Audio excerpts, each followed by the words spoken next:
বাড়ি থেকে। তোর জন্য এই বাড়িটার মুখ না দেখি। সুনন্দা, এটা তুমি কি করছো? এই দেখো, আজ হয় এই বাড়িতে তোমার মা থাকবে, না হয় আমি থাকবো। এর ব্যবস্থা তোমাকেই করতে হবে। দেখ বাবা দেখ, তুই বাড়িতে না থাকলে তোর বউ কিভাবে অত্যাচার করে দেখ। সুনন্দা, এবার কিন্তু আমার ধৈর্যের বাঁধ ভেঙে যাচ্ছে। ও তাই, ধৈর্যের বাঁধ ভেঙে যাচ্ছে? তা বলি, এখন কি বন্যা হবে নাকি? তার চেয়ে অনেক বেশি কিছু হতে পারে। তা কি হতে পারে একটু দেখাও দেখি। কি, তোমার এত বড় সাহস আমার মুখের উপর কথা বলো? কি, তুমি আমাকে চড় মারলে?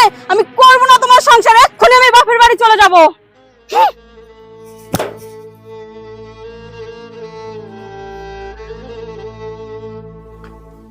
দাঁড়াও, তুমি কোথায় যাচ্ছ মেয়েকে নিয়ে?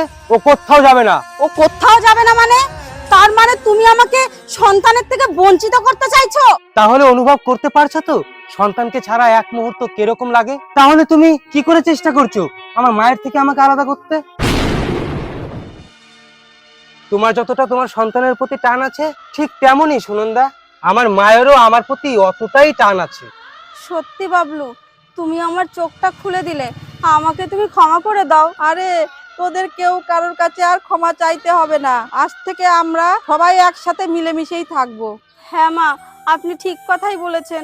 আজ থেকে আমরা সবাই একসাথে মিলেমিশেই থাকবো। আসুন, ঘরে আসুন।